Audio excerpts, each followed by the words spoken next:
recently back home. Hadn't seen her probably since high school. And as we were talking, she just kept staring at me, and I thought, she has no idea who I am. She has no idea who I am.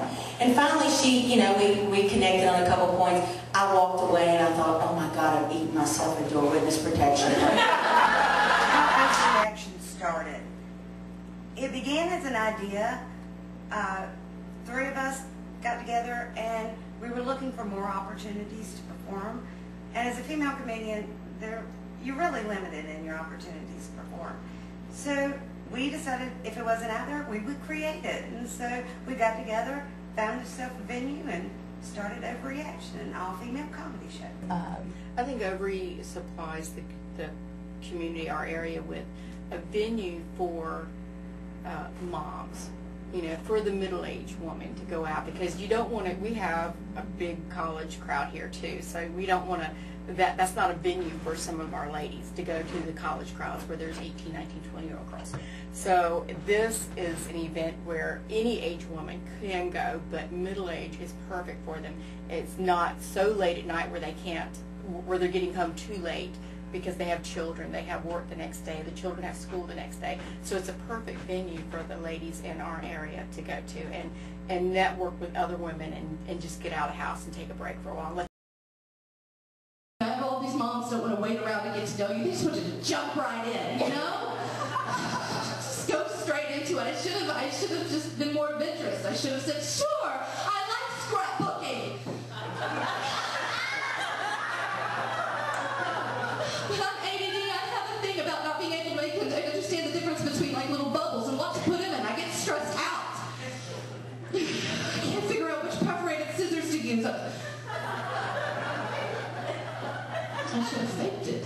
My first impressions of Ovary Action, my first impression right off the bat was how awesome this was that we were going to hear female voices in stand-up comedy, because that is something that, I don't know that I would want to say that it's rare, but it is definitely the minority in this industry. It was very refreshing to have the opportunity, because we should hear all voices in comedy. It was very refreshing to know that we were going to have a show that was exclusively women voices.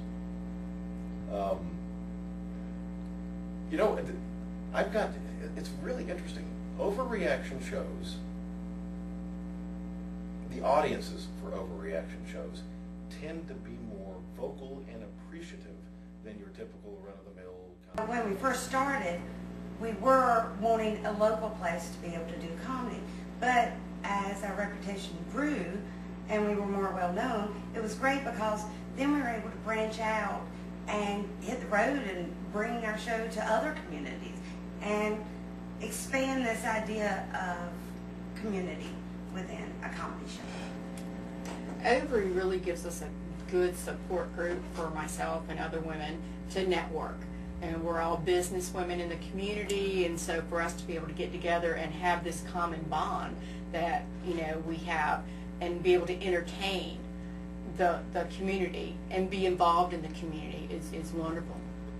One of the great benefits I saw with Ovary Action was how it could take, how we could focus on women's issues or charitable organizations that perhaps flew under the radar but were more known by a female community, and really make an event out of the night and help out the individual charities. What I loved about Ovary Action shows was it wasn't just the comedy show. There was always something in addition. The money was going to a worthy cause. There might be a little something on the side with a wine tasting or something that was that appealed more to a female crowd. One of the good parts about being involved in Ovary is, the obvious part is making people laugh, entertaining people. That makes me happy. But being able to say that I'm part of a troupe that actually helps the community. I mean, I'm proud to say that I am part of Ovary Action, and Ovary Action does help the community, and that's a good feeling.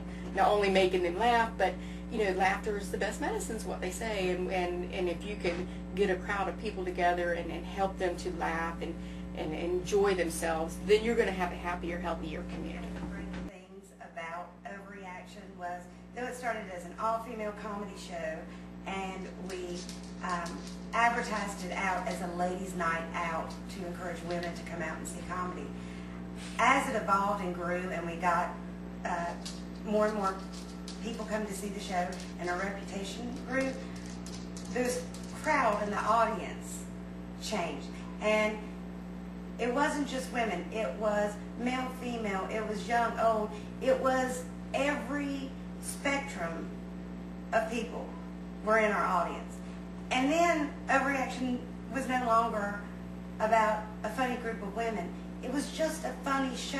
And when I went through school, it used to be that the word like was followed by a comparison. And I'll give you an example.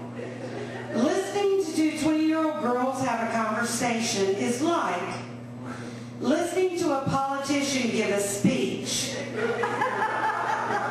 You're a little amused, pretty confused, and when it's over, you're very, very concerned about the future of our country.